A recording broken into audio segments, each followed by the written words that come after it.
무릉도원의 혼인잔치. 오대산을 내려온 노지심이 동경으로 길을 떠난 지도 보름이 넘었다.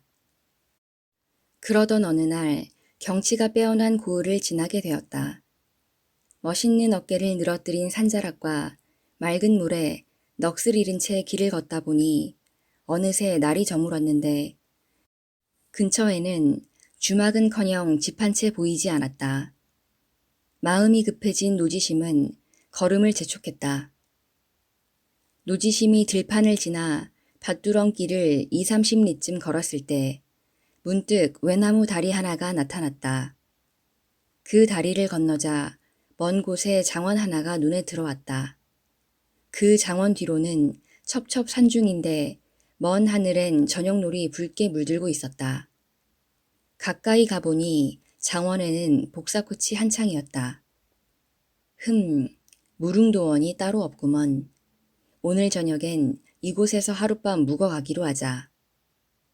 그렇게 생각하면서 장원 안을 들여다보니 일꾼들이 오락가락하며 바쁘게 움직이고 있었다.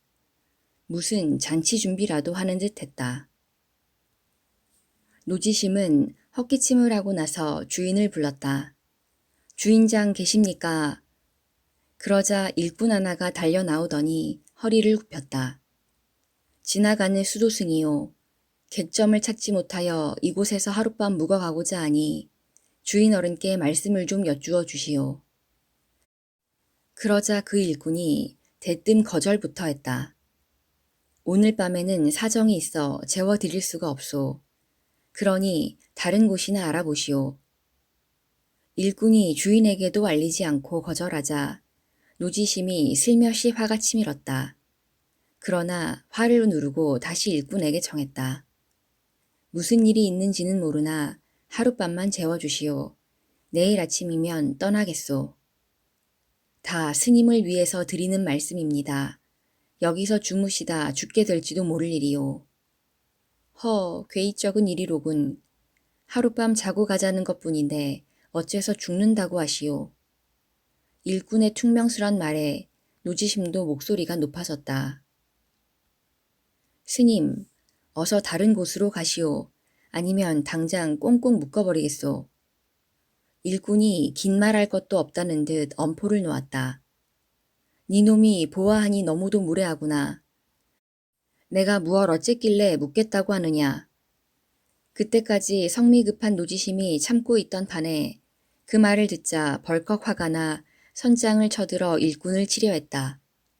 그때 집 안으로부터 자기 키보다도 더 큰 지팡이를 짚은 노인 한 사람이 걸어왔다. 웬 소란이냐. 일꾼이 머리를 조아리며 대답했다.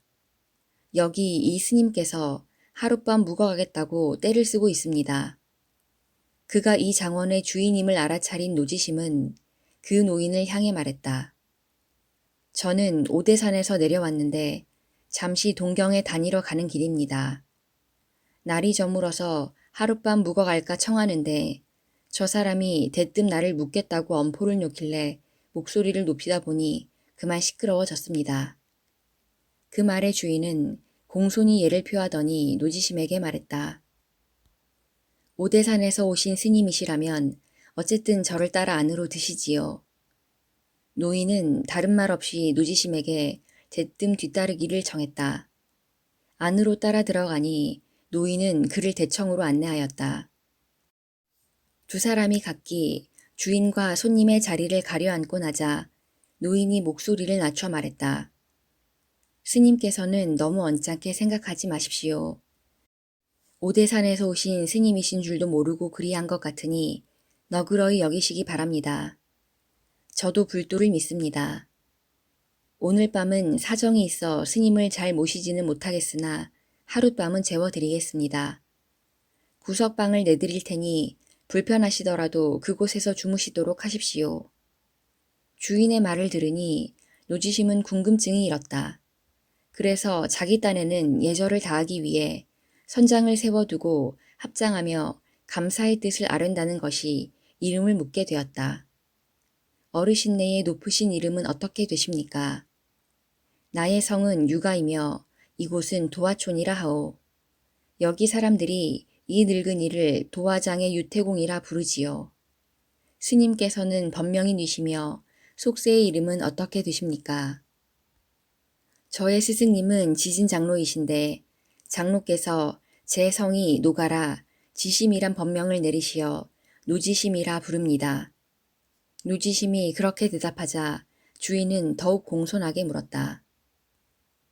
저녁밥을 드셔야 할 텐데 파와 마늘이 든 음식도 괜찮을는지요? 파와 마늘은 물론 술이나 고기도 가리지 않습니다. 노지심이 서슴없이 말하자 주인은 노지심의 말뜻을 알아듣고 말했다. 그럼 우선 술과 고기부터 좀 내오지요. 주인이 머슴을 불러 무어라 이르니 곧 쇠고기 한 접시와 야채에다 술을 내왔다. 노지심은 보찜과 허리띠를 한껏 풀어놓고 식탁에 다가가 앉아 사양하는 법 없이 따르는 대로 술을 마시고 고기를 먹었다. 실로 눈 깜짝할 사이에 개눈 감추듯 술과 고기를 먹어버리자 주인은 그런 노지심을 어이없는 눈길로 보더니 얼른 밥을 내오게 했다. 밥상이 오자마자 지심은 그것도 남기지 않고 깨끗이 먹어치웠다. 배불리 먹고 난 노지심이 다시 감사한 뒤 궁금하던 것을 물었다. 보아하니 주인장께서는 오늘 밤 무슨 거북한 일이라도 있으신 것 같은데 감히 여쭙겠습니다만 이곳에 무슨 일이라도 있습니까? 노인이 그 물음에 마지못한 듯 대답 대신 당부의 말을 했다. 스님께서는 굳이 아실 필요가 없는 일입니다. 다만 주무시다가 밖이 소란하더라도 절대로 내다보시면 안 됩니다. 노인의 힘없는 목소리에 노지심은 더욱 궁금증이 일었으나 거듭 물을 수도 없어 허리를 굽히며 말했다. 주인장께서는 제가 하룻밤 묵는 것이 몹시도 마음에 걸리시는 모양이로군요. 아무 염려 마십시오. 내일 떠날 때 반값은 치르겠습니다. 그러자 노인은 천부당 만부당하다는 듯 손을 내저으며 말했다. 원 천만에요 스님. 절대로 그런 말씀은 마십시오. 스님께서 묵으시는 게 마음에 걸리다니요. 시주는 못할 망정 그럴 리가 있겠습니까? 그럼 도대체 무슨 말 못할 사정이 있단 말씀입니까? 실은 오늘 밤 제 딸년이 신방을 차리게 되어 있습니다. 그래서 걱정이 되어 한 말입니다. 노인이 어두운 얼굴로 그렇게 말했다. 그 말을 들은 노지심이 껄껄 웃으며 말했다. 여자가 나이가 들면 시집 가는 게 당연한 일이며 인륜의 대사로 경하할 일이지요. 그런데 주인장께서는 어찌하여 그 일로 걱정을 하십니까? 노지심이 묻자 노인이 하는 수 없다는 듯이 입을 열었다. 사실대로 말씀드리겠습니다, 스님. 이 마당에 무엇을 더 숨기겠습니까? 이 마을 부근에 도화산이 있는데 그곳에 두령 두 놈이 산채를 세우고 졸개 5, 600을 거느리고 가까운 고을을 노략질하고 있습니다. 그 세력이 커 관군들도 전혀 손을 쓰지 못하고 있는 형편입니다. 그런데 제겐 딸이 하나 있습니다. 올해 꽃다운 나이 19이지요. 하필이면 우두머리 중 한 놈이 제 딸년을 보고 반해버렸나 봅니다. 제멋대로 제 딸년에게 장가를 들겠다고 금화 20냥과 비단 한 피를 던져놓고 갔지 뭡니까 글쎄. 그런데 오늘 밤이 바로 그자가 제 딸년에게 장가 들러 오겠다고 한 그날입니다. 그놈과 맞서 싸울 수가 없으니 하는 수 없이 딸을 주는 수밖에 없지 않겠습니까? 그래서 근심에 쌓여 있는 것입니다. 노지심이 그 말을 듣자 울컥 화가 치밀어 그 우두머리를 그냥 두지 않겠다고 마음먹었다. 그러나 주인에게 속셈을 털어놓았다가는 더욱 겁만 먹게 할 것 같아 다른 말로 둘러댔다. 듣고 보니 그런 사정이 있었구려. 그렇다면 내게 좋은 생각이 있습니다. 내가 그놈의 마음을 돌려보겠습니다. 노지심이 그렇게 말하자 주인은 어렵다는 듯이 말했다. 그놈들이 사람 죽이기를 파리 죽이듯 하는 놈들입니다. 그런데 스님이 어찌 그놈의 마음을 돌려놓겠다고 하십니까? 주인이 노지심의 말을 믿으려 하지 않자 노지심이 다시 둘러댔다. 저는 오대산 지진 장로님에게서 불도의 인연에 대한 설법을 배운 바 있습니다. 설령 그 마음이 돌이나 쇠처럼 굳은 사람이라도 제가 설법을 펴면 바른 길로 들어서지 않을 수가 없을 것입니다. 그러니 오늘 밤은 따님을 다른 방으로 보내고 제가 따님 방에 들어가 있다가 그놈이 오면 설법을 펴보겠습니다. 그러나 노지심이 원래 누구였던지 알 리 없는 주인이 아닌가. 아무래도 안심이 되지 않는지 노지심을 말리려 들었다. 그랬으면 오죽 좋겠소만 오히려 호랑이 수염이나 잡아당기는 꼴이 되지 않을까 걱정이오. 저도 목숨을 가볍게 여길 처지가 아니니 주인장께서는 제 말을 믿고 따라 주십시오. 노지심이 그렇게까지 말하자 이윽고 주인도 은근히 기대에 찬 얼굴로 말했다. 좋습니다. 우리 집에 복이 있어 산 부처님께서 왕림하신 걸로 알겠습니다. 그러나 주인과 노지심의 말을 곁에서 듣고 있던 일꾼들은 모두 겁에 질린 얼굴이었다. 설법으로 그 도둑의 마음을 돌리게 하겠다는 노지심의 말이 믿어지지 않는 데다 일이 잘못되면 이 집 식구는 물론 자기들 목숨까지 붙어나지 않을 것이 뻔한 이치였기 때문이다. 주인이 노지심의 말에 따르기로 작정한 후 물었다. 음식을 더 드시고 배를 든든히 해 두시는 것이 어떻겠습니까? 노지심이 그 말에 얼른 대답했다. 술이나 있거든 더 주시오. 술이야 왜 없겠습니까? 얼마든지 드리지요. 주인이 그렇게 말하고 머슴에게 잘 구운 거위 한 마리와 술을 가져오게 했다. 큰 잔으로 술을 30잔이나 마시고 거위를 다 먹고 나자 노지심은 보따리를 방에 들여놓은 후 선장을 들고 계도를 허리에 찬 채 주인에게 물었다. 따님은 다른 곳으로 숨겼습니까? 이미 이웃집으로 피하겠습니다. 주인이 그렇게 대답하자 노지심이 말했다. 그럼 저를 따님 방으로 데려다 주십시오. 주인이 노지심을 신방으로 안내했다. 노지심이 신방으로 들며 말했다. 이젠 되었으니 모두 나가 보십시오. 이에 주인과 머슴들은 밖으로 나와 마당에 잔치 자리 준비를 했다. 그때 방 안으로 든 노지심은 방에 있는 탁자와 의자를 한 곳으로 치운 다음 계도는 참상 머리맡에 놓아두고 선장을 벽에 세워두었다. 이어 휘장 뒤로 가서 옷을 벗어 던진 다음 알몸으로 이불 속으로 들어갔다. 집 주인은 날이 어두워지자 머슴들에게 명해 집 안팎에 등불을 내걸게 한 다음 타작마당에 탁자를 놓았다. 탁자 위에도 등불을 환히 밝히고 큰 접시에다 고기를 내놓고 술을 데우게 하여 잔치 준비를 했다. 그럭저럭 초경 무렵이 되자 저쪽 산에서 문득 북소리, 징소리가 들려왔다. 주인과 머슴들은 도적대가 다투어 달려오는 소리임을 알고 모두 두려움에 떨며 문 밖으로 나가보았다. 멀리 40-50개의 횃불로 주위를 대낮처럼 밝히며 인마가 장원 쪽으로 달려오는 것이 보였다. 주인은 그걸 보자 문을 열어 젖히고 그들을 맞아들였다. 도적들은 두령의 혼례를 치르는 날이라 복색을 한껏 호화롭게 꾸민 듯 했다. 두령을 앞뒤로 호위한 채 병장기를 번쩍이고 깃발을 들여 세웠는데 기와창에는 울긋불긋한 비단을 매달았다.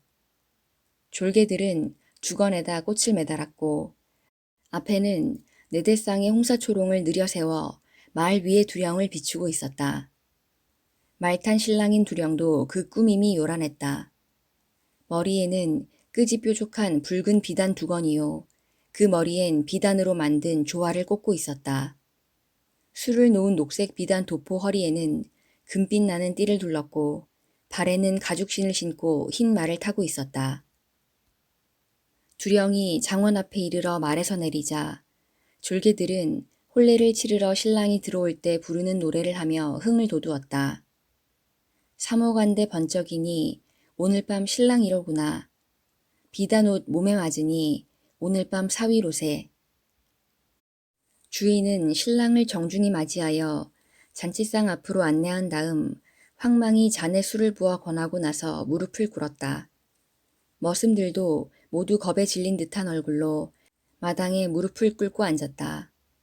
그러자 두령이 주인의 손을 잡아 일으키면서 말했다. 영감님은 이제 제 장인어른이시니 사위 앞에서 무릎을 꿇을 필요는 없지 않소? 천부당 만부당한 말씀입니다. 이 늙은이는 두령님의 다스림을 받는 백성입니다. 그때 두령은 이미 술에 얼큰이 취해 있었다. 그 말을 듣더니 껄껄 웃으며 말했다. 그렇지만 이제 나는 당신의 사위가 되었으니 두려워할 것 없소.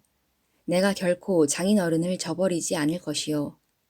나는 예쁜 아내를 얻게 되었고 장인어른은 이처럼 듬직한 사위를 얻게 되었으니 이보다 더 다행한 일이 세상 어디에 또 있겠소.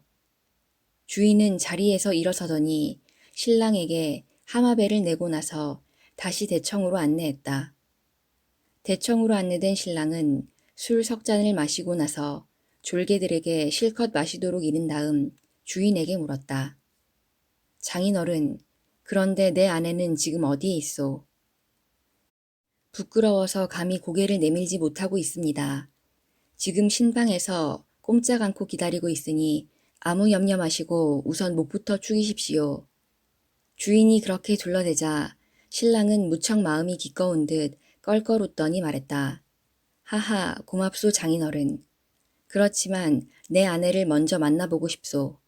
아내를 만나본 다음 이 술을 마시더라도 결코 늦지 않을 것이요. 주인은 가슴이 조마조마했으나 다만 일이 잘 되기만을 빌면서 신랑을 신방으로 안내했다. 저를 따라오십시오. 노인이 촛불을 받쳐든 채 앞장을 섰고 신랑이 그 뒤를 따랐다. 신방 앞에 이르자 노인이 말했다. 바로 이 방입니다. 어서 들어가 보시지요. 주인은 말을 마치자마자 촛불을 들고 곧장 돌아섰다. 연신 방망이질하는 가슴을 누르고 후들거리는 다리를 가누면서 종종 걸음을 치는 주인은 일이 잘못되면 얼른 달아날 궁리를 하며 사라졌다. 신랑은 방문을 열고 안으로 쓱 들어갔다. 방 안에 불을 밝히지 않아 아무것도 보이지 않았으나 신랑은 신부가 부끄러워서 불을 끄고 있는 것으로 짐작했다. 장인의 살림살이가 이렇게 알뜰할 줄이야. 등잔불 하나 밝히지 않고 나의 부인을 캄캄한 데 앉혀두다니. 내가 내일 졸개를 시켜 산채에 좋은 기름 한 통을 가져오게 해야겠다. 두령이 그렇게 생각하며 방 안을 더듬거렸다. 노지심이 그 모양을 보니 킥킥 웃음이 나왔다. 웃음소리를 들은 두령이 손으로 더듬거리며 응얼댔다. 아가씨, 내가 왔소. 부끄러워할 것 없소. 어서 불을 켜구려. 내가 내일 아가씨를 압체 부인으로 삼을 것이요. 다시 아무 소리도 들리지 않자 신랑은 엉금엉금 기어서 다가오더니 이불 속으로 손을 집어넣어 더듬기 시작했다. 그런데 손이 신부의 배꼽 근처에 닿았을 때 그는 흠칫 놀랐다. 뜻밖에도 그곳에서 수북한 털의 감촉을 느꼈던 것이다. 다음 순간 신랑이 미처 달콤한 꿈에서 깨어날 겨를도 없이 노지심은 단번에 그의 두건끈을 잡아당기면서 허리를 끌어안아 방바닥에 냅다 내동댕이 쳤다. 뜻밖의 억새님에 떠밀려 나뒹군 두령이 얼떨결에 외쳤다. 어이쿠, 서방님을 맺히다니. 이런 법이 어디 있소. 그러자 노지심이 다시 달려들어 가슴팍에 주먹을 먹이면서 소리쳤다. 오냐, 이 천하의 못된 산적놈아. 어디 계집 맛 좀 보아라. 그제야 비로소 함정에 빠진 것을 알아챈 두령이 손을 쓰려 하였다. 그러나 노지심이 그를 침상 곁에 쓰러뜨린 후 타고 앉아 사정없이 주먹질을 해댔다. 사람 살려! 산적 두령은 어떻게든 피해보려고 버둥거리며 소리쳤다. 그 소리를 듣자 마당에서 통나무로 화톳불을 놓고 술을 마시던 산적 졸개들이 후다닥 몰려갔다. 이 집 주인은 유태공은 그 소리를 듣자 자기 귀를 의심했다. 스님이 좋은 말로 설법을 하는 줄 알았는데 방 안에서는 사람 살리라는 숨 넘어가는 소리가 들려왔기 때문이었다. 주인은 황망히 등불을 들고 졸개들과 함께 방으로 들어가 보았다. 모두들 등불을 들고 신방을 비추자 방 안의 풍경이 드러났다. 실로 어처구니 없는 광경이었다. 그곳에는 실오라기 하나 걸치지 않은 벌거숭이 중 하나가 시커먼 산적 두목의 배 위에 올라앉아 연신 주먹질을 해대고 있는 것이 아닌가. 그러자 앞서 달려가던 졸개들이 외쳤다. 모두 덤벼들어 두령을 구하라. 졸개들이 일제히 창과 칼을 휘두르며 덤벼들자 누지심은 재빨리 윗목에 세워두었던 선장을 집어들었다. 그러더니 깔고 앉았던 두목은 그대로 둔 채 선장으로 툇마루를 후려치면서 달려나왔다. 그 바람에 툇마루는 와작 소리와 함께 부서지면서 두동강이 났다. 윤호이는 얼굴이 파랗게 질린 채 벌벌 떨고 있었고 졸개들은 그 사나운 기세에 눌린 듯 비명을 지르며 꽁무니를 뺐다. 그 틈을 타서 두령은 방문을 기어 나와 산으로 달아나며 소리쳤다. 어디 두고 보자, 괘씸한 늙은이 같으니라고. 감히 나를 속이다니. 두령이 달아나면서 내뱉은 소리를 듣자 노인은 마치 사시나무 떨듯이 온몸을 부르르 떨었다. 잠시 후 노지심을 보자 주인이 원망을 늘어놓았다. 스님, 저 흉악한 놈들의 비위를 긁어놓았으니 이제 이 늙은이는 죽은 목숨이나 다름없습니다. 이 일을 장차 어쩌면 좋겠습니까? 너무 무례한 짓을 했다고 나무라지 마시오. 우선 옷이나 입고 얘기합시다. 머슴이 신방에서 옷을 갖다 주자 노지심은 냉큼 꿰입었다. 저는 스님께서 인연으로 설법을 펴 그가 마음을 바꾸어 먹기를 바랐습니다. 그러나 스님께서 주먹으로 개패듯 두들길 줄이야 어찌 알았겠습니까? 그자가 산채에 돌아가면 제 패거리들을 모두 이끌고 와 모조리 죽이려 들 것이니 이를 어찌하면 좋겠습니까? 아무 염려 마십시오, 주인 어른. 저는 한때 연안부 경약사 충로상공 밑에서 제할 노릇을 하던 사람이었습니다. 지금은 사정이 있어서 중이 되었습니다만 저까지 산적놈들 몇천 명이 온다 해도 눈 하나 깜짝하지 않습니다. 정 제 말씀이 믿어지지 않으신다면 이 선장을 한번 들어보십시오.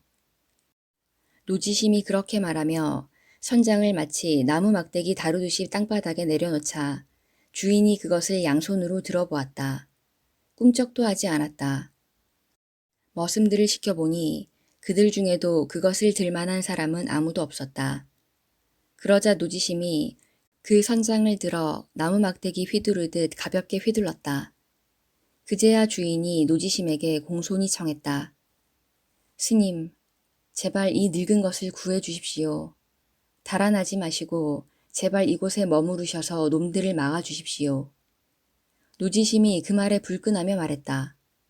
무슨 말씀이시오? 내가 달아나긴 왜 달아납니까? 나는 죽어도 이곳을 떠나지 않을 것이오. 노인은 비로소 안심한 듯 안도의 숨을 내쉬고 나서 노지심에게 술을 내어 푸짐히 대접하였다.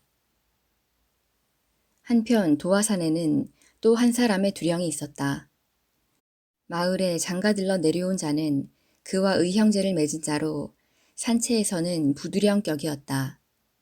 두령은 마을에 내려간 부두령의 일이 궁금해 사람을 보내어 소식을 알아보게 했다. 그런데 바로 그때 부두령과 함께 마을에 내려갔던 졸개들이 헐레벌떡 산채로 돌아와서 알렸다. 두목님, 큰일 났습니다. 두령은 벌떡 일어서면서 물었다. 무엇이? 큰일이라니 대체 무슨 일이냐?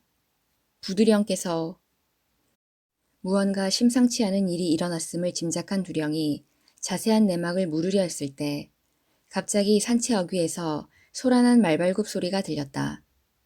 두령이 고개를 돌려보니 부두령이었다. 가만히 보니 그 몰골이 말이 아니었다. 두건이 벗겨진 머리는 제멋대로 풀어헤쳐진 데다 입고 있던 옷은 갈기갈기 찢어져서 넝마가 되어 있었다. 그는 말에서 내리자마자 그대로 앞으로 고꾸라지며 비명을 내질렀다. 형님, 이 아우 좀 살려주시오. 부두령이 숨 넘어가는 소리로 겨우 말했다. 이게 어찌 된 일인가? 두령이 놀란 얼굴로 묻자 부두령이 헐떡이며 마을에서 있었던 일을 자세히 말해 주었다.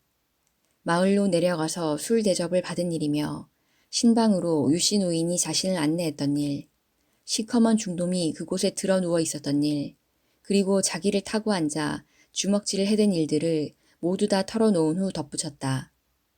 힘이 굉장히 센 땡추놈입니다. 60근이 넘어 배는 선장을 마구 휘둘러대는 굉장한 놈입니다.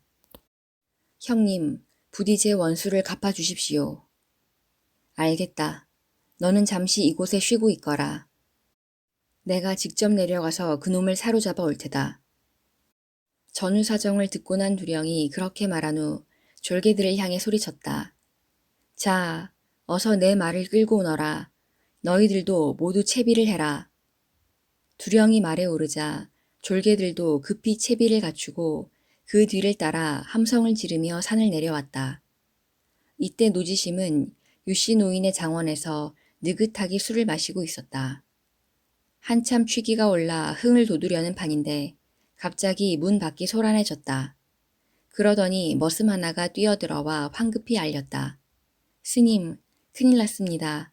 산채에서 산적놈들이 떼를 지어 이곳을 향해 달려오고 있는 중입니다. 노지심이 태연히 그 말을 받았다. 거참 술맛 떨어지게 구는군. 너희들은 아무 걱정하지 말고 굿이나 보고 떡이나 얻어먹으면 된다.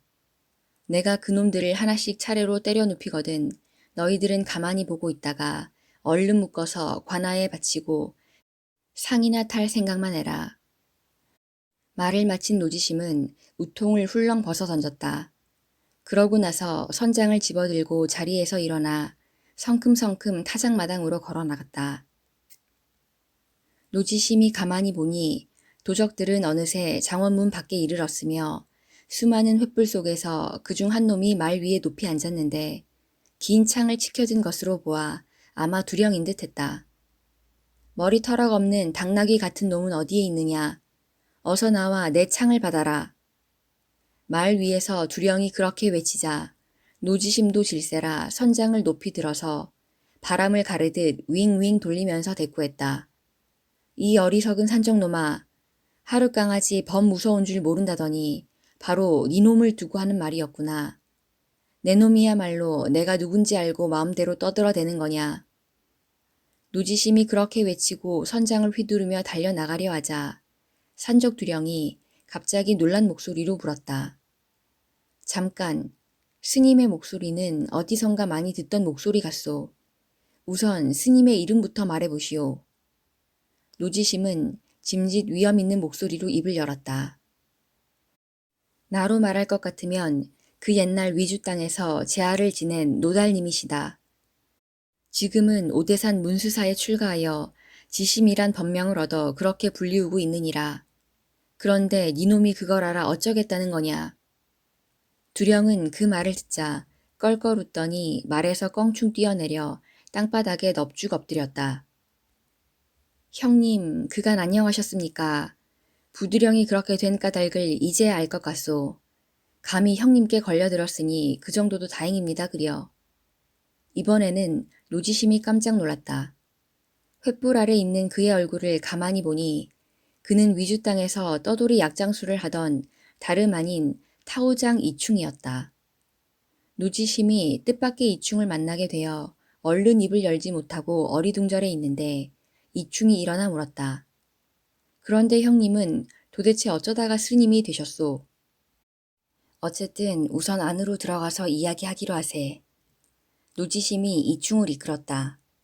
그 모양을 뒤에서 바라보고 있던 유씨 노인은 겁이나 어찌할 줄을 모르고 서 있었다. 아, 저 중도 역시 한패였구나. 이 일을 장차 어쩌면 좋을까. 이충을 안으로 데리고 들어간 노지심은 벗어 던졌던 웃옷을 챙겨 입은 다음 대청마루에 그와 나란히 앉았다. 오랜만에 만나게 된 두 사람은 자리에 앉자마자 그간의 얘기를 주고받았다. 한동안 이충과 이야기를 주고받던 노지심은 문득 생각이 유씨 노인에 미치자 그를 불렀다. 불려온 주인은 벌벌 떨면서 노지심이 자리를 내주어도 감히 앉지를 못하고 있었다. 주인 어른, 조금도 겁내실 것 없습니다. 여기 이 친구는 내 아우나 다름없는 사람입니다. 그러자 유노인은 아우라는 말에 더욱 정신이 아찔해지는 것 같았다. 그는 겁에 질린 채 마지못해 그들 옆에 앉아서 이야기를 듣고 있었다. 노지심이 지나온 일을 들려주었다. 주인장께서도 함께 들어보십시오. 그때 나는 위주에서 백정 정도를 때려 죽인 다음 도망칠 수밖에 없었지. 어찌어찌하여 대주 안문현에 가게 되었는데 그곳에서 우연히 지난날 내가 구해주었던 김노인을 만나게 되었다네. 그는 공교롭게도 동경으로 가지 않고 아는 사람을 만나 그곳으로 와서 살게 되었던 걸세. 그의 딸 출연은 그 고장 부호인 조원외에 소실이 되어 있었는데 나에 대한 대접이 대단했다네. 그런데 관가에서 냄새를 맡고 내 뒤를 쫓는지라 국리 끝에 조원외의 천거로 오대산에 입적하게 되었던 걸세. 그 말을 듣자 이충은 대충 알겠다는 듯이 고개를 끄덕였다. 아, 그러셨군요. 이충에게 그동안의 일을 들려준 노지심이 물었다. 그런데 자네는 어쩌다가 이런 곳에서 산적 노릇을 하게 되었나?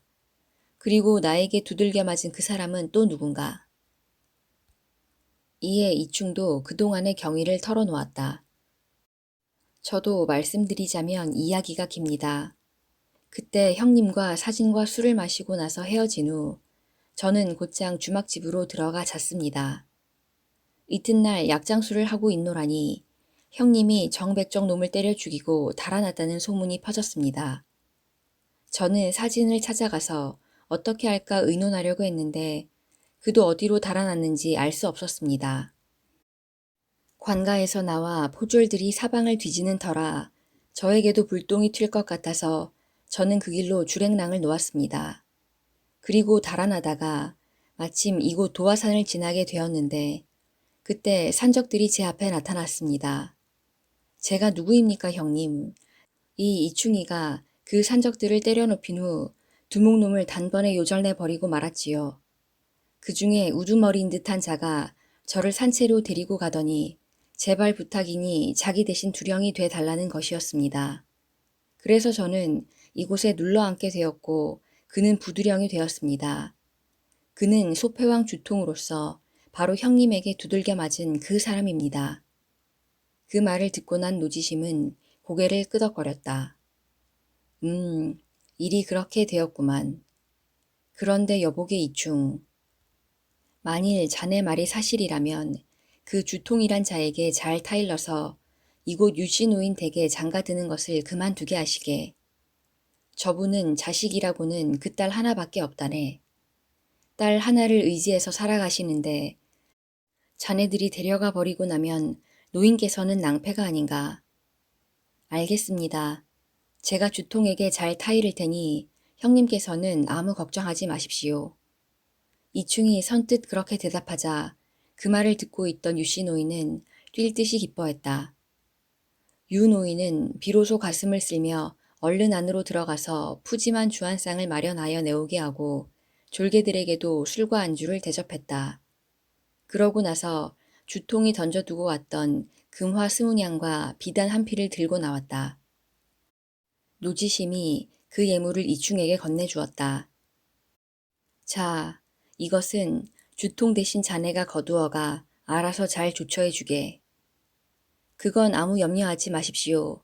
그것보다도 저의 산채로 함께 가셔서 며칠 편히 묵으십시오, 형님. 주인장도 형님과 함께 가시는 것이 어떻겠소. 그렇게 하면 모든 게 절로 풀릴 듯 싶습니다만. 그리하여 다음날 그들은 산채로 가게 되었다. 주인은 머슴을 불러 가마를 가져오게 하여 노지심을 태우고 선장과 개도 그리고 보따리를 지고 가마를 따르게 했다. 이충은 타고 온 말을 타고 주인은 또 다른 가마를 타고 갔다.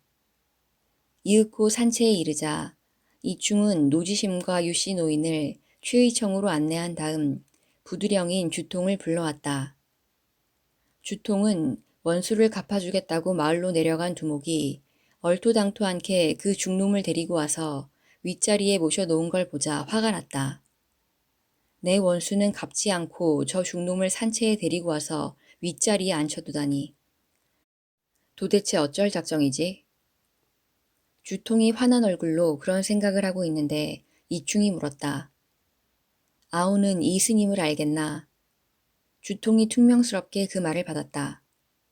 아니 형님, 원수를 갚아주신다더니 이게 무슨 짓입니까? 저 땡추중이 바로 저를 두들겨 팼던 그자입니다. 이충이 껄껄 웃으며 말했다. 여복의 주통, 자네가 미리 이분을 알아모셨더라면 그렇게 심하게 두들겨 맞진 않았을 거야. 이분이 누군고 아니 내가 늘상 말하던 바로 그 위주 땅에서 이름을 떨치시던 노재할 어른이시네. 그제야 주통의 눈이 휘둥그레지더니 목을 움츠리며 자리에 넙죽 엎드렸다. 제가 어찌 그분인 줄 알았겠습니까? 제발 허물지 마시고 용서해 주십시오. 노지심도 그제야 웃으면서 말했다. 어젯밤의 일로 나를 원망하지 말게. 주통이 자리를 정해 앉자 노지심이 정색하며 말했다. 내 말을 잘 들어주게. 그대는 모르겠으나 저분은 자식이라고는 그 딸 하나밖에 없다네. 늙은 몸을 의지하고 또 죽은 뒤 제사를 이어받을 사람이 그 딸뿐이네. 그러니 자네가 금지옥엽 같은 딸을 데려가 버린다면 저 노인은 의지할 데가 없네. 노인은 그대가 두려워 혼인은 차마 거절하지 않았으나 마음속으로는 원하지 않고 있네. 그대는 내 낯을 보아서라도 다른 아내감을 찾아보게. 지난번에 예물로 가져왔던 은양과 비단을 가져왔으니 그대도 마음을 돌려먹는 게 어떻겠나. 주통은 혼인 얘기가 나오자 마음이 편치 않았다. 그러나 노지심의 간곡한 말을 거스를 수도 없는 노릇이었다. 하는 수 없이 마음을 돌려먹기로 하고 선선히 입을 열었다. 형님의 말씀을 따르겠습니다. 이제 그 집에는 발길을 끊겠습니다. 이충이 그 말을 듣고 다짐을 두었다. 대장부는 한 입으로 두 말을 하지 않는 법일세. 주통은 화살 하나를 전통에서 빼어들더니 그것을 꺾어 보이면서 맹세했다.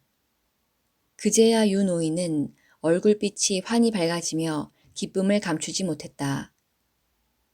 유 노인은 노지심과 이충에게 몇 번이고 절을 올려 감사한 후 자신의 장원으로 돌아갔다.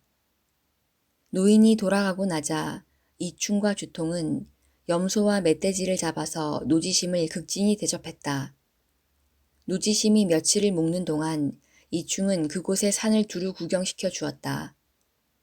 도화산은 원래 사방이 험한 산이었으며 꼭대기는 깎아지른 절벽이 우뚝 솟아 있었다. 그 산으로 드나드는 길은 오직 한 가닥으로 나 있을 뿐이었으며 그 아래로는 수풀이 우거져 있었다. 노지심이 그 산을 둘러보고 말했다. 과연 험한 산이구나. 그러나 노지심은 도화산에 오래 머물고 싶은 생각이 없었다. 이충과 주통이 너무 재물만을 탐하는 것이 마음에 들지 않았기 때문이다. 며칠 후 노지심은 그들에게 떠날 뜻을 밝혔다. 그동안 고마웠네. 나는 동경에 가서 대상국사의 지청선사를 만나 뵈어야 하는 몸이니 이만 떠나야겠네. 그러자 그들이 펄쩍 뛰며 말렸다. 그래도 노지심이 굳이 떠나려 하자 이충이 말했다. 형님께서 떠나신다니 섭섭합니다. 하지만 꼭 떠나시려면 하루 더 주무시고 내일 떠나십시오. 저희들이 산을 내려가서 형님께서 쓰실 노자를 마련해 오겠습니다. 다음 날 이충과 주통은 다시 염소와 멧돼지를 잡아서 노지심을 대접하였다. 그런데 가만히 보니 그릇과 술병과 잔이 모두 금이었다. 그들이 술잔을 돌리고 있는데 문득 졸개 하나가 급히 뛰어들어오더니 알렸다. 산 아래에 짐을 가득 실은 두 대가 지나가고 있습니다. 그 말을 듣자 이충과 주통은 자리를 떨치고 일어났다. 그들은 두 졸개에게 노지심을 접대하도록 이른 뒤 나머지 졸개들을 이끌고 산 아래로 내려갔다.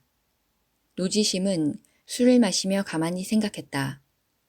여기에 이렇게 금으로 된 그릇들이 많은데 하필이면 지나가는 수레를 털어 노자를 마련해 주겠다니. 남의 것을 빼앗아 인심을 쓰겠다는 건가? 이런 경우가 세상에 또 어디 있는가? 에라, 이놈들은 한번 골려줘야겠다. 노지심은 그런 생각에 마음이 뒤틀리자 두 놈의 졸개를 가까이 부르더니 술잔에 술을 따르게 했다. 그들이 술을 따르자 두 잔을 연거푸 들이킨 다음 갑자기 주먹을 들어올려 두 놈을 한꺼번에 때려 눕혔다. 그러고 나서 술상 위에 금부치들을 모두 우그러뜨려 챙기고는 그 길로 산채를 빠져나왔다. 산 뒤쪽으로 올라가서 내려다보니 산세가 너무나도 험했다. 그런데 한쪽은 잡초가 무성히 우거진 비탈이었다. 노지심은 산채 앞쪽으로 내려가면 이충과 주통을 만날 것 같아 그쪽 길을 택하였다. 노지심은 먼저 선장을 비탈 아래로 떨어뜨린 다음 허리에 차고 있던 궤도와 등에 메고 있던 보따리를 풀어 그 아래로 던졌다. 그러고는 온몸을 대굴대굴 굴려 그 아래로 내려갔다. 아무데도 다친 곳 없이 산 아래에 이르른 노지심은 선장과 궤도와 보따리를 챙긴 다음 갈 길을 향해 바삐 걸음을 옮겼다. 이때 이충과 주통은 쑥속 양 옆에 숨어 있다가 수레가 가까이 다가오자 졸개들과 함께 뛰쳐나갔다. 꼼짝 마라. 만약 수레를 우리에게 내놓겠다면 목숨만은 살려주마. 그런데 수레를 호위하는 사람들도 무장을 갖추고 있었다. 그들 중 우두머리인 듯한 자가 박도를 뽑아들더니 이충에게 달려들었다. 이충은 그와 맞서 10여 합을 겨루었으나 쉽사리 승부가 나지 않았다. 상대방의 무예도 가볍지 않았다. 그때 주통이 가세했다. 그러자 한꺼번에 두 사람을 맞아 싸울 수 없었던지 그가 몸을 달려 달아났다. 나머지 사람들도 모두 수레를 버려둔 채 도망가 버렸다. 그들은 수레를 뒤져 갑나가는 물건들을 챙긴 다음 산채로 돌아왔다.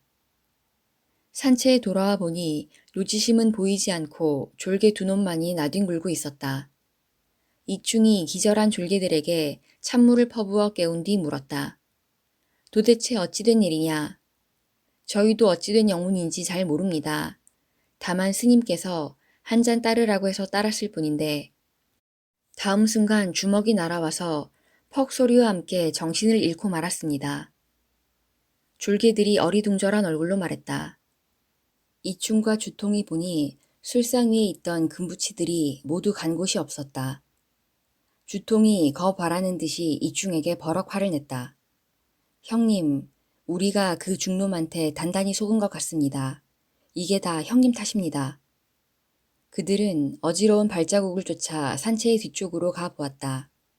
그곳에서 그들은 비로소 노지심이 비탈 아래로 굴러 내려갔음을 알았다. 비탈의 잡초들이 사람 키만큼 누워있어 노지심이 굴러 내려간 자국이 확연히 드러났다. 정말 대단한 놈이로구나. 이 험한 비탈을 겁없이 굴러 내려가다니. 어서 뒤쫓아가서 잡아야겠다. 이충도 자기 때문에 그동안 빼앗아 두었던 재물들을 잃어 변명 삼아 욕을 섞어 말했다.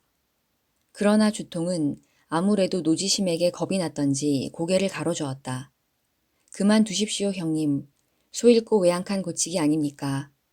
어디로 도망쳤는지 알 수도 없을 뿐더러 설령 알아서 쫓아간다 하더라도 그놈을 무슨 수로 당하실 겁니까? 괜히 봉변만 당할 것이 아니라 차라리 뒷날을 기다리는 편이 좋을 듯 싶습니다. 그것보다는 어서 터로운 재물이나 서로 나누어 갖는 편이 좋겠습니다. 똑같이 셋으로 나누어 형님과 제가 각각 한 몫씩 차지하고 나머지 한 몫을 졸개들에게 나누어 줍시다. 네 말이 100번 옳다. 하지만 놈을 뒤쫓지 않는다 하더라도 재물만은 똑같이 나눌 수가 없다. 내가 그자를 산채로 데리고 와서 이런 일을 당한 것이니 내 몫까지 네가 갖는 것이 옳을 것이다. 주통을 볼 낯이 없어진 이충이 그렇게 말하자 주통이 펄쩍 뛰었다. 형님, 무슨 말씀을 그렇게 섭섭하게 하십니까? 우리는 죽고 살기를 함께하기로 맹세한 형제 사이 아닙니까? 너무 그렇게 재물을 가지고 콩이야 팥이야 따지다 보면 우리 사이가 뭐가 됩니까? 주통이 그렇게 말하니 이충도 마지못한 듯 그 말에 동의했다. 그렇다면 그렇게 하자꾸나. 그들은 아무 일 없었던 듯 산채로 돌아와서 전처럼 똑같이 재물을 나누어 가졌다. 불타는 와관지사. 그 무렵 도화산을 빠져나온 노지심은 빠른 걸음으로 5, 60리 길을 걸었다. 아침부터 오후까지 걷는 데만 열중한 탓인지 무척 배가 고팠으나 가도 가도 마을은 보이지 않았다. 산 언덕을 몇 개 넘고 나니 커다란 솔밭이 나왔다. 어디선가 목탁 소리와 방울 소리가 나는 듯하여 노지심이 혼잣말로 중얼거렸다. 됐다. 어디엔가 절이나 도관이 있나 보다. 처마 끝에 매달린 방울 소리가 들려왔으니 어디 한번 찾아봐야겠다. 노지심은 소리난 쪽으로 부지런히 발걸음을 옮겼다. 한동안 걷다 보니 앞쪽에 솔밭이 있었으며 그 솔밭 너머로 낡고 찌그러진 산문이 하나 보였다. 걸음을 재촉하여 산문 앞에 당도하니 붉은 칠을 한 편액이 걸렸는데 와관지사라는 네 글자가 금빛으로 씌어 있었다. 산문을 지나 40-50걸음 걸어 들어가자 돌다리 하나가 나왔다. 그 뒤로 한 채의 절이 세워져 있는데 비록 큰 절이었으나 돌보는 사람이 없는 듯 매우 낡아 보였다. 종루가 다 쓰러져 가는 데다 전각마저 기울어져 있었다. 절 안으로 한 발자국 발을 들여놓자 경내 형편은 차마 눈뜨고 볼 수가 없을 지경이었다. 본당 속을 들여다보니 참새들이 둥지를 틀었고 관음상엔 칡덩굴이 얽혀 있는 데다 지붕은 하늘이 다 보일 정도로 뻥 뚫려 있었다. 마룻바닥에 흩어져 있는 어지러운 발자국들은 여우나 너구리의 것인 듯 어디에도 사람의 그림자는 보이지 않았다. 노지심은 사방을 휘둘러 보다가 선장으로 땅바닥을 치며 소리쳤다. 여기 아무도 안 계시오. 그러나 아무런 대답이 없다. 하는 수 없이 주방 쪽으로 가보니 그곳도 다른 곳과 다르지 않았다. 솥도 없는 아궁이가 무너져 내려앉아 있었다. 노지심은 보따리를 그곳에 내려놓고 선장을 든 채 이곳 저곳을 기웃거리다 화들짝 놀라고 말았다. 부엌 뒤 작은 방에 뼈와 가죽만 앙상한 늙은 중 몇 명이 유령처럼 쭈그리고 앉아 있는 게 아닌가. 스님들은 정말 너무하시구려. 그렇게 외쳐도 어찌 대답도 하지 않으시오. 노지심이 그 중들을 보자 놀란 것이 분한 듯 화를 내며 소리쳤다. 그러자 늙은 스님 하나가 손을 저으며 말했다. 큰 소리로 떠들지 마시오. 잘못하면 큰일 납니다. 노지심은 문득 궁금증이 일었으나 우선 배가 고파 요기할 일부터 물었다. 그러자 늙은 스님이 안 됐다는 얼굴로 대답했다. 우리도 사흘 동안이나 굶었으니 당신에게 줄 밥이 어디 있겠소. 노지심이 워낙 배가 고파 다시 사정했다. 이렇게 큰 절에서 양식이 없어 사흘씩이나 굶다니 누가 그 말을 고지 듣겠습니까? 저는 오대산에서 온 중입니다. 자, 그러지 마시고 죽이라도 한 사발 얻어먹읍시다. 늙은 중이 그 말을 듣고 딱하다는 듯이 말했다. 거짓말이 아니라우 젊은 스님. 오대산에서 오신 스님이라면 활불이 계신 곳에서 오셨겠구려. 우리도 공양을 드리고 싶습니다만 어쩔 수 없다우. 이곳에 대중 스님들이 모두 달아나 버린 탓에 시주도 못 받아오고 쌀 한 톨이 없소이다. 그 말을 들은 노지심은 배가 고픈 중에도 괴이적은 생각이 들었다. 대중 스님들이 모두 달아나 버리다니요. 도대체 그게 무슨 말씀이십니까? 늙은 중이 땅이 꺼질 듯 한숨을 내쉬더니 말했다. 이곳 와관사는 원래 인심이 메마른 곳이 아니었다우. 각 처에서 스님들이 모여들고 오순도순 잘 지내고 있었는데 한 떠돌이 중이 스님도 아니고 속인도 아닌 어떤 칼잡이 하나를 데리고 나타나서 주지 자리를 차지한 다음부터 이 지경이 되었다우. 그들은 절 안의 물건들을 모두 때려 부수는 등 못하는 짓이 없더니 끝내 모든 스님들을 다 쫓아냈다우. 여기 남은 우리 몇 사람은 너무 늙어 달아날 기운조차 없어서 이러고 있는 참이라우. 그러니 먹을 양식인들 어디에 남아 있겠소. 노지심은 그 말을 듣자 기가 막혔다. 어찌 그런 일이 있을 수 있소. 땡추 중 두 놈이 그런 못된 짓을 했단 말이오? 왜 관가에라도 일러 바치지 않았습니까? 노지심이 믿어지지 않는다는 얼굴로 묻자 늙은 스님이 힘없는 목소리로 말했다. 모르시는 말씀 마시오. 여기서 관가까지는 80리도 넘는 먼 길인데다 서로 관가에 알린다고 할지라도 그놈들을 어쩌지 못한다오. 그놈들은 어찌나 사나운지 사람을 죽이고 집에 불지르기를 마치 밥 먹듯이 한다오. 노지심이 이래저래 화가 난 목소리로 물었다. 그 두 놈의 이름은 무엇입니까?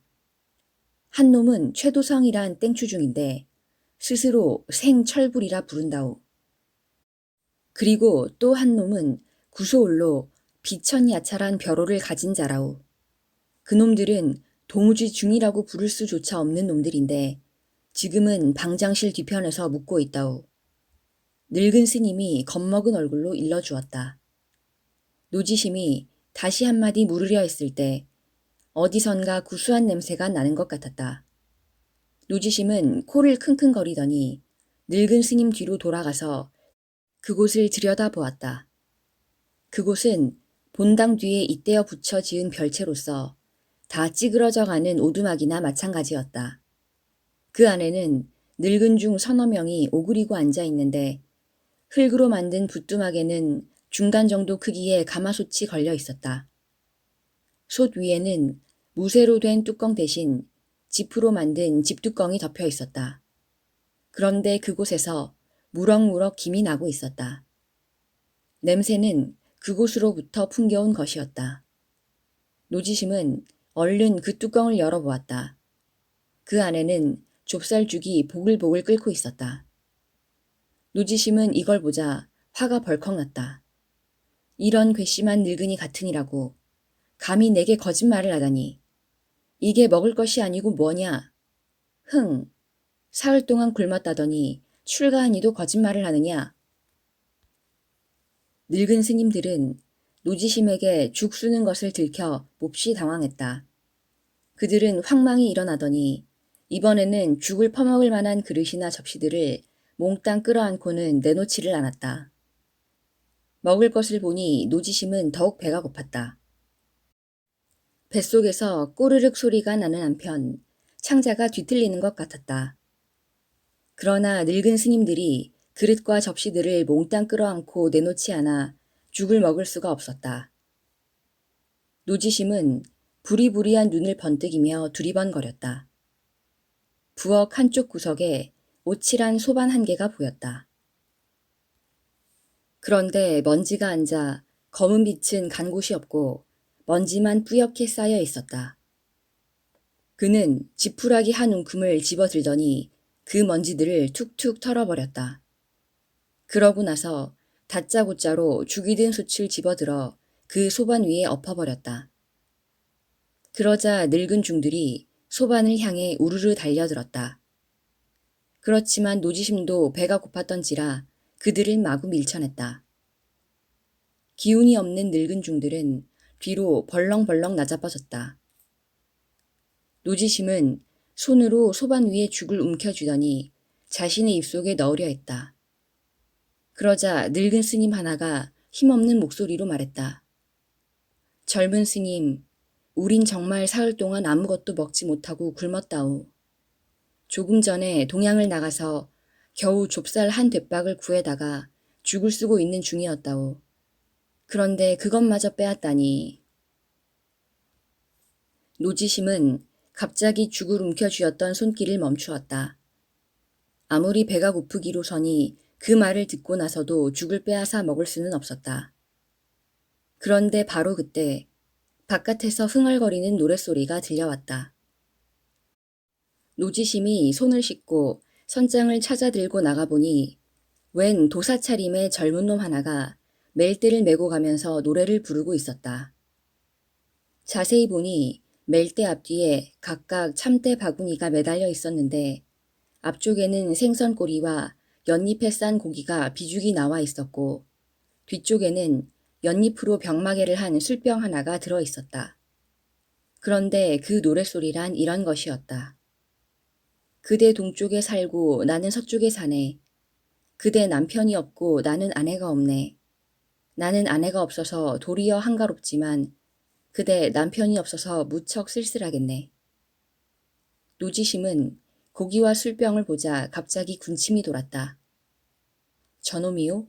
아까 노인장이 말한 그 두 놈 중에 한 놈이? 노지심은 뒤따라 나온 늙은 스님을 보고 물었다.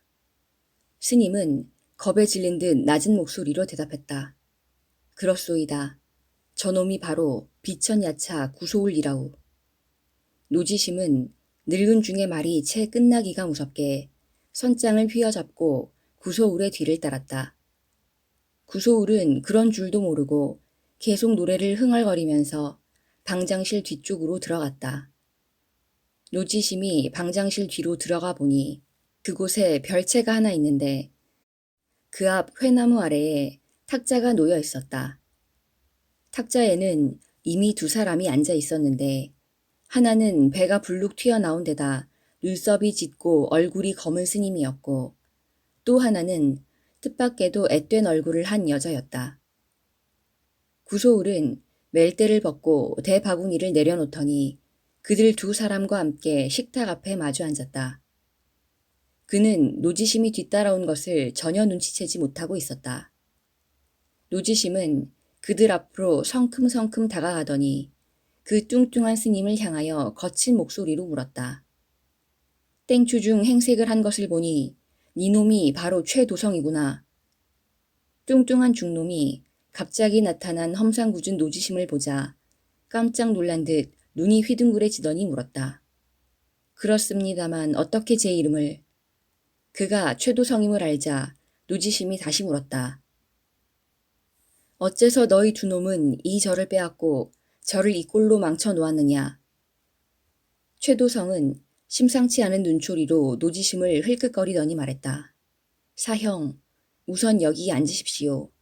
술이나 한 잔 드시면서 제 말을 들어보시기 바랍니다. 노지심이 눈을 홉뜨고 불아렸다. 그래, 어디 들어보자. 어서 말해봐라. 형씨가 어디서 무슨 말을 들으셨는지 모르겠습니다만 저 밑에 늙은 중놈들의 말을 들으셨다면 믿지 마십시오.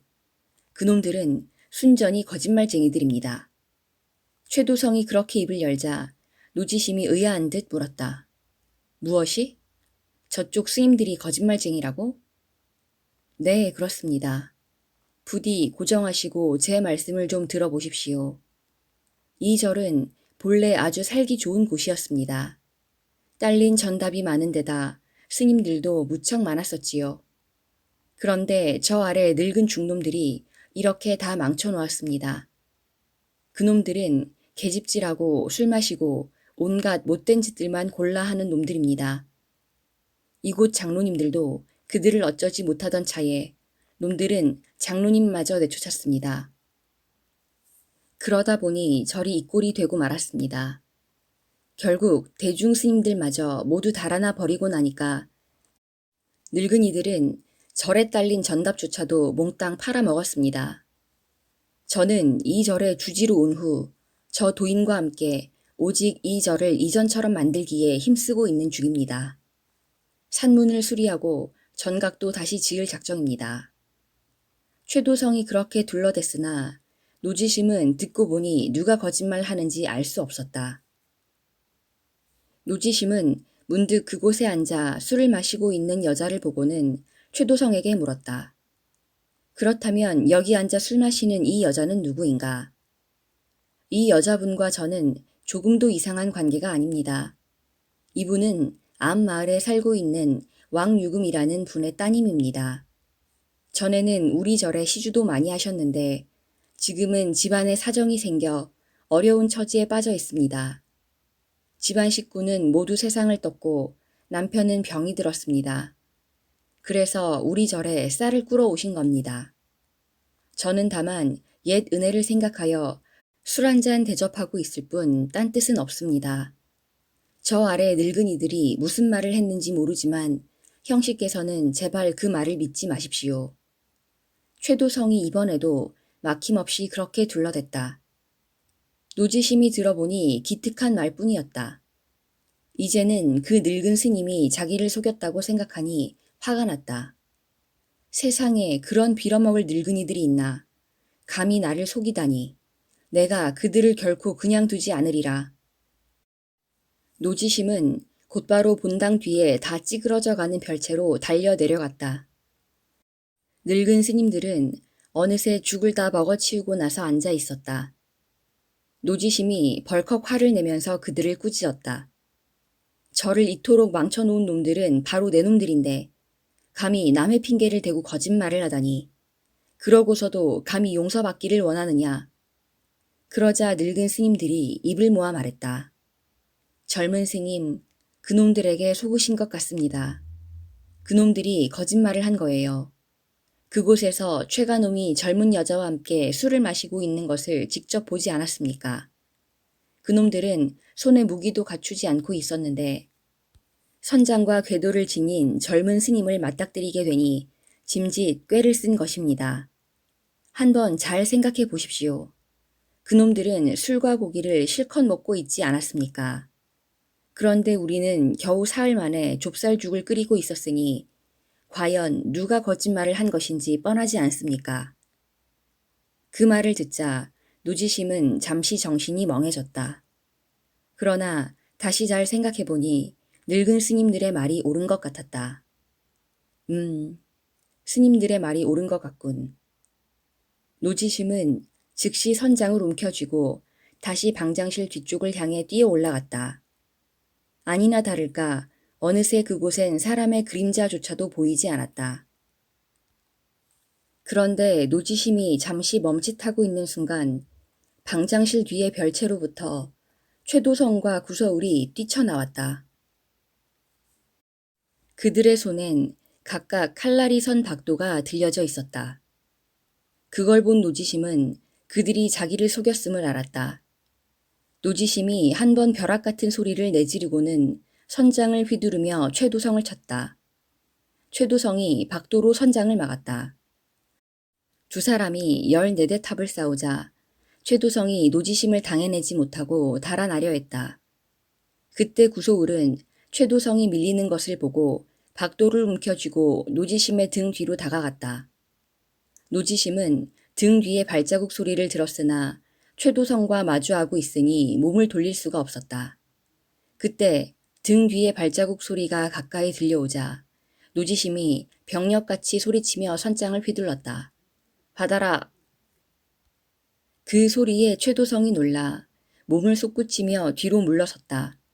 그 틈에 노지심은 몸을 돌려 구소울을 맞아 싸웠다.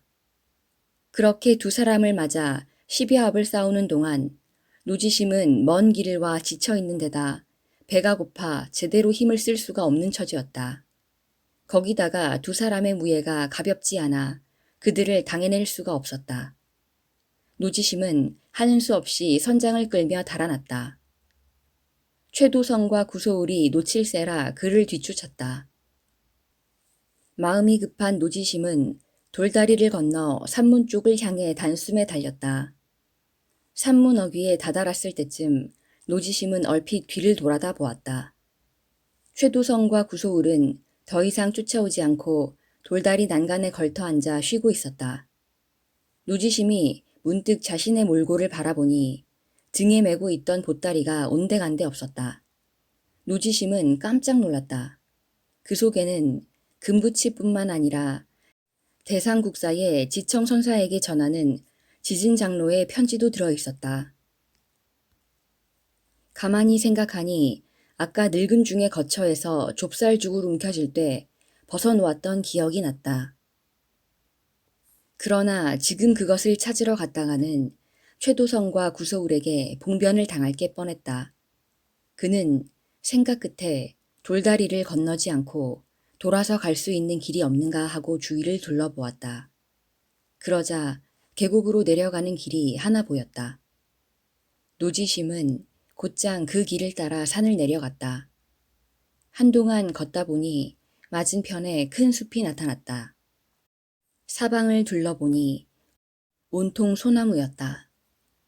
구부러진 가지가 서로 얽혀있는 소나무 숲은 마치 용이 또아리를 틀고 있는 듯해 노지심은 감탄하며 중얼거렸다. 지경이 으슥해 도둑들이 숨기 좋은 곳이구나. 그런데 바로 그때 소나무 숲 속에서 사람의 그림자 하나가 얼핏 눈에 들어왔다. 그는 소나무 사이로 머리를 내밀고 이쪽을 슬쩍 훔쳐보더니 침을 한던 탁 뱉고는 숨어버렸다. 그걸 보고 노지심이 가만히 생각했다. 보아하니 저놈은 산도적이 틀림없다. 지나가는 행인을 터는 모양인데 내가 중이라 아무것도 지닌 것이 없음을 알고 침을 뱉은 것이 틀림없다. 하지만 이놈은 정말 오늘 운수가 사나운 놈이다. 나한테 이렇게 걸려들었으니. 그렇잖아도 화가 나서 우라통이 터지는 판에 오냐, 네 이놈 잘 걸렸다. 내 놈을 털어서 술이나 한 잔 걸쭉히 사 먹으리라. 그렇게 생각한 노지심은 소나무 숲을 향해 소리쳤다. 내 이놈, 어서 나오지 못할까? 당장 나오너라. 그러자 숲속에서 사내 하나가 불쑥 튀어나오면서 어이가 없다는 듯 웃었다. 그의 손에는 박도가 한 자루 들려 있었다. 하하, 내 참 재수가 없으려니까 별꼴을 다 보겠구나. 하룻강아지 범 무서운 줄 모른다더니 도리어 땡추 중놈이 내게 덤벼들다니. 오냐, 정 살기 싫다면 내가 네 소원을 풀어주마. 천하에 버르장머리 없는 종도둑놈 같으니라고. 니놈이야말로 오늘 비로소 임자를 만난 줄 알아라. 노지심이 선장을 휘두르면서 앞으로 나아가자 그 사내가 멈칫하더니 박도를 내려놓으면서 물었다. 잠깐, 스님의 목소리는 처음 듣는 목소리가 아니오. 싸우기 전에 우선 이름이나 알고 나서 싸웁시다. 흥, 먼저 이놈과 300합을 결혼 후에 내 이름을 가르쳐주리라. 노지심이 대답 대신 선장을 후려치면서 달려들자 사내는 박도를 다시 들고 맞받아쳤다. 그렇게 10여 합을 싸우는 동안 그 사내가 생각했다.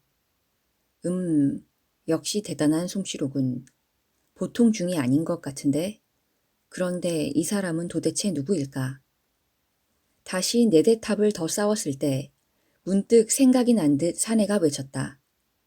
혹시 스님께서는 위주의 노재알님이 아니십니까? 그 말에 노지심이 깜짝 놀랐다. 무엇이? 너는 도대체 누구냐?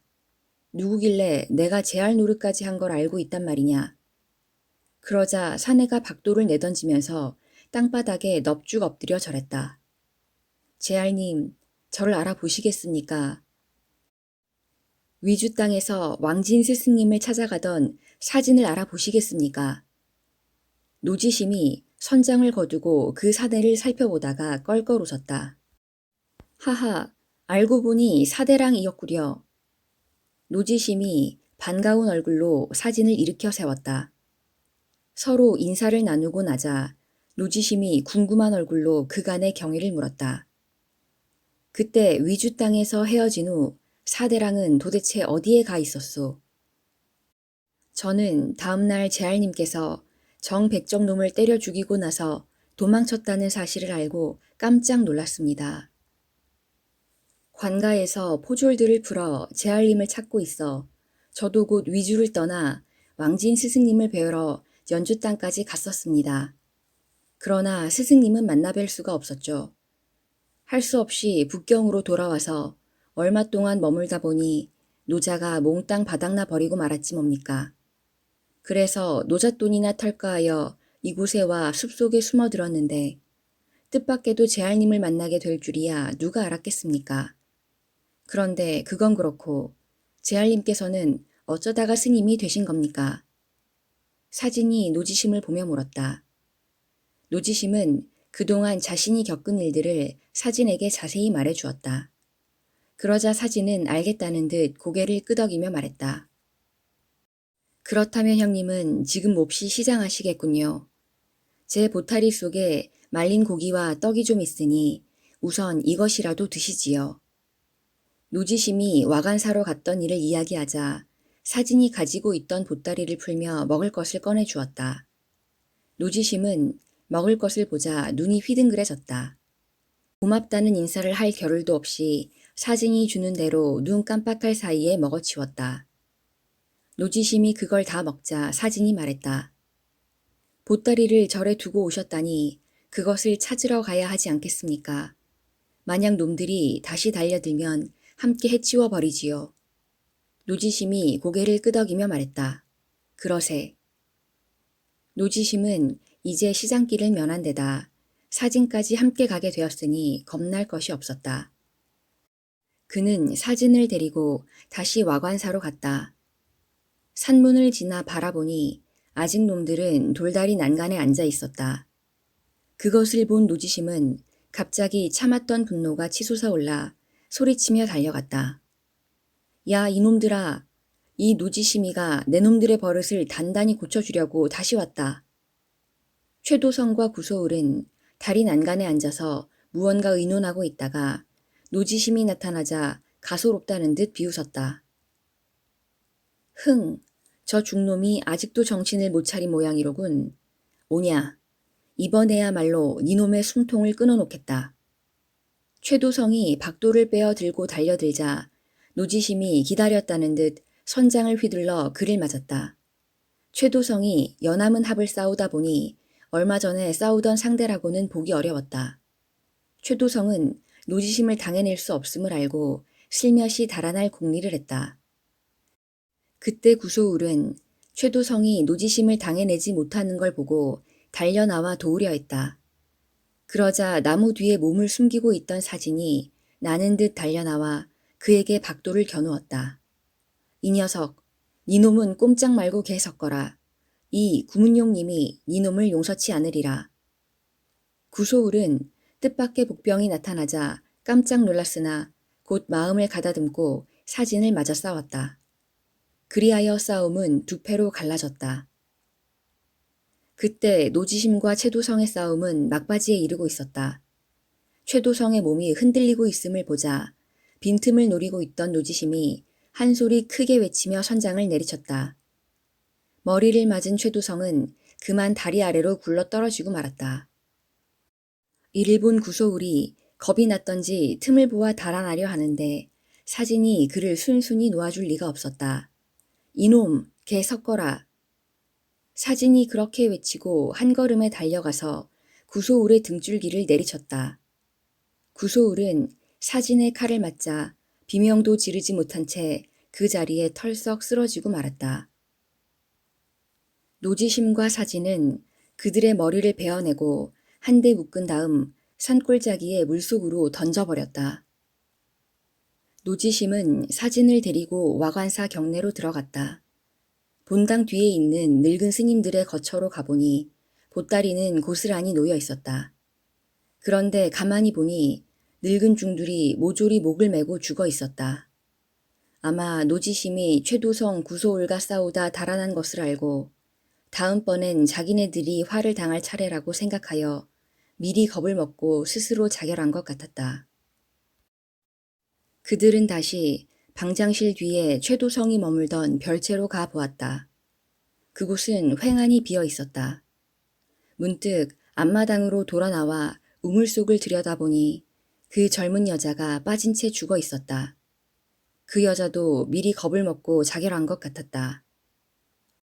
노지심이 다시 최도성이 머물던 방에 들어가 보니 그곳은 보따리 몇 개가 있었다. 사진이 그걸 풀어헤쳐 보니 금은이 조금 들어 있었다.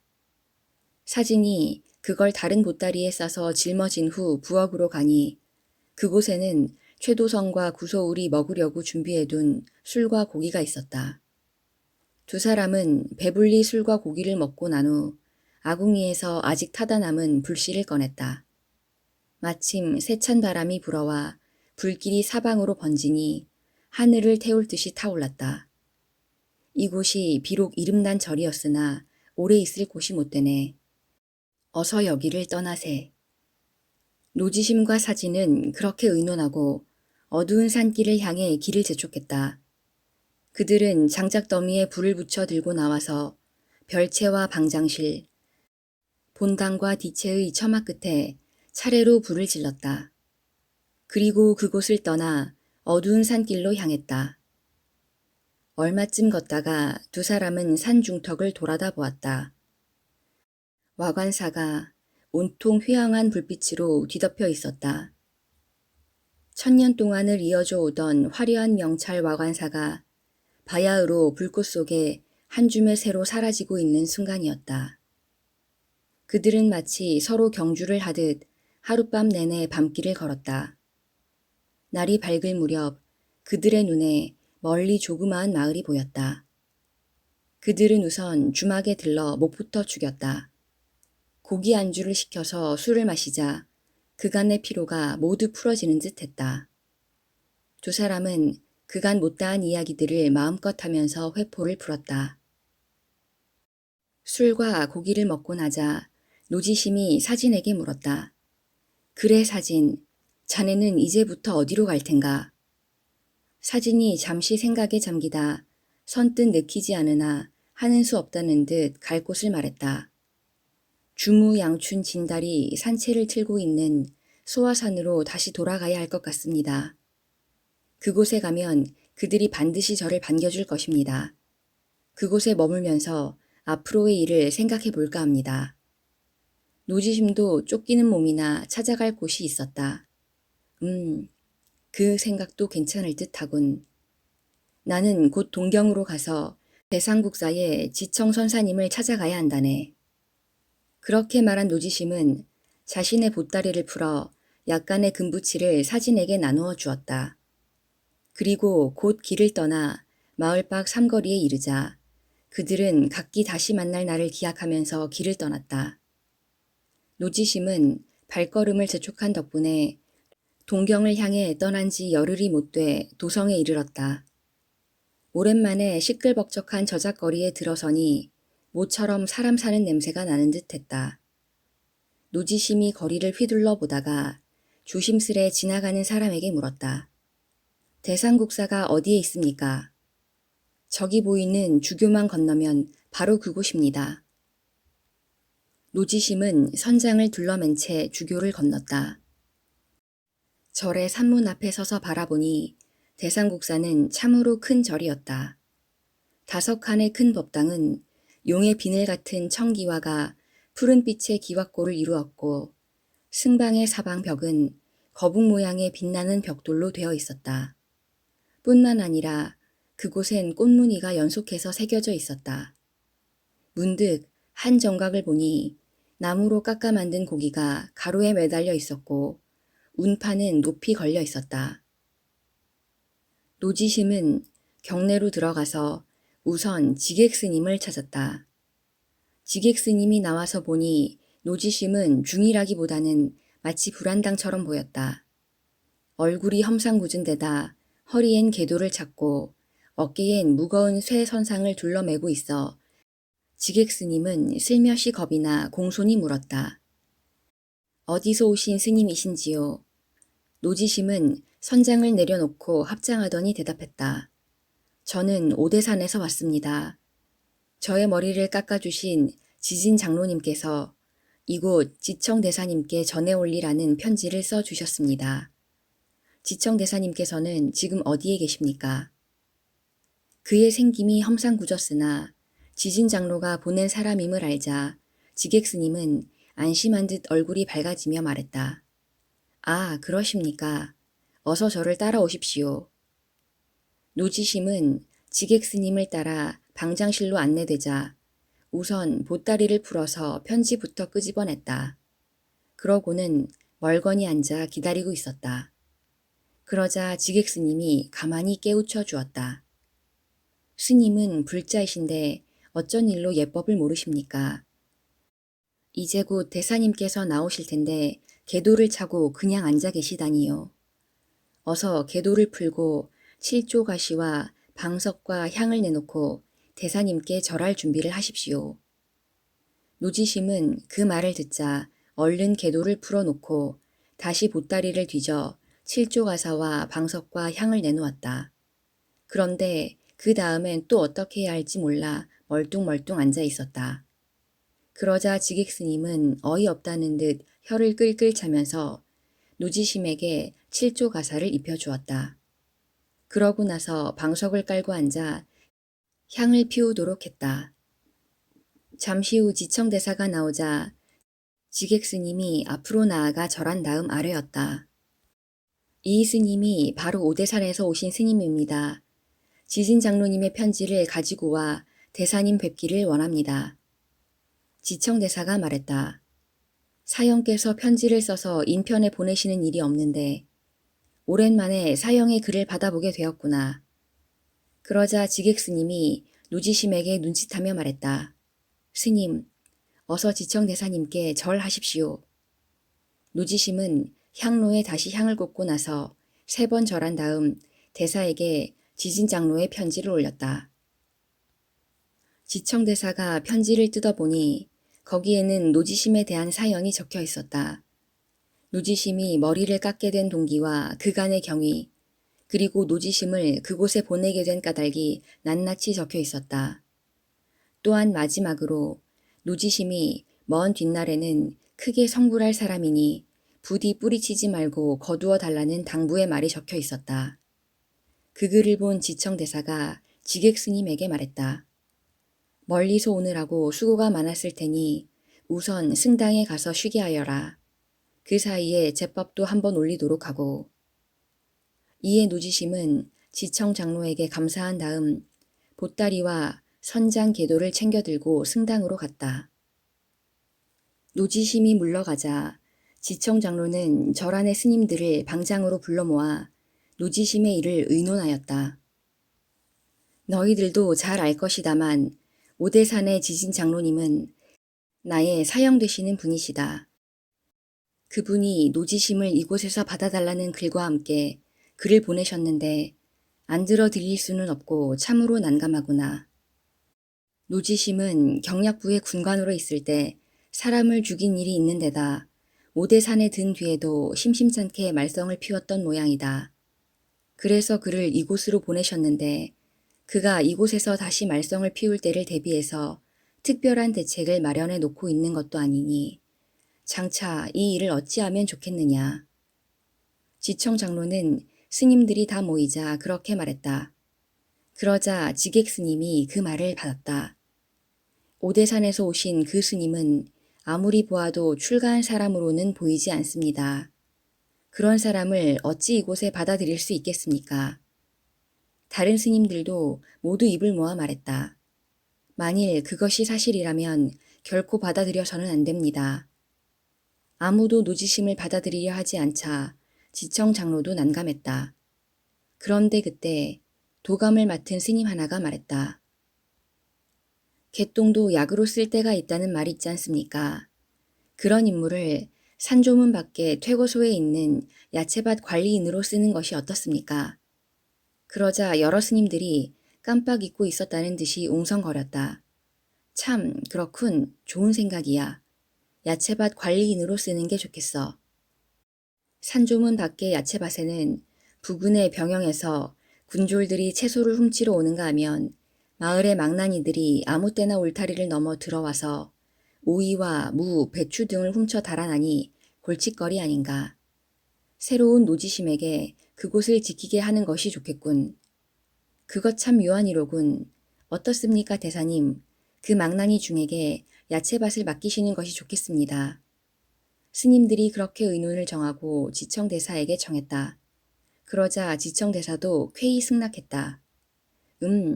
듣고 보니 그 말이 그럴듯하다. 그때 노지심은 잿밥을 먹고 있다가 지청 장로가 부른다는 전가를 받자 불룩한 입을 우물거리며 얼른 방장실로 갔다. 노지심이 방장실로 들자 지청 장로가 말했다. 나의 사형이신 지진 장로께서 자네를 보내며 이곳에서 적당한 일거리를 맡기라고 하셨네. 그래서 말이네만 우리 절 산조문 바깥 양묘 부근에 큰 채소밭이 있네. 자네는 그곳에서 채소밭을 지켜주게. 일꾼들을 시켜 매일 채소 10집만 이곳에 들여놓게 하면 되네. 나머지는 자네가 팔아서 써도 좋네. 그러자 노지심이 볼멘 소리를 했다. 그는 비록 화주, 욕주라 할지라도 절 안에 있고 싶었다. 채소밭 관리인이 다 뭡니까? 지진 장로님의 편지까지 받아가지고 왔는데 정말 너무하십니다. 그러자 수자 스님이 타일렀다. 사형은 내 말을 좀 들어보시오. 절에서 일을 보는 스님들은 각기 맡은 일이 있어. 나와 같은 지객은 손님 접대를 맡아보고 시자, 서기, 수자 같은 직은 청직인이 아무나 맡을 수가 없소. 다음에 도감, 감원, 제점 원주는 모두 재무를 맡고 있소. 또한 그 다음으로 차두, 전주, 장주가 있소.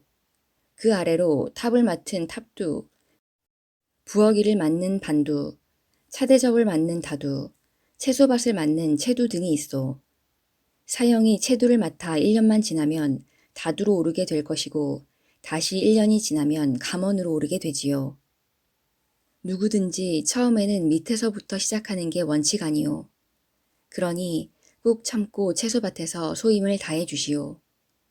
수자 스님이 그렇게 말하자 노지심은 할 수 없이 채소밭으로 옮겨가기로 했다.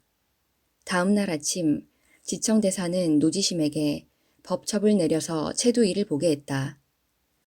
그리하여 노지심은 그날부터 산조문 밖 채소밭을 지키는 신세가 되었다.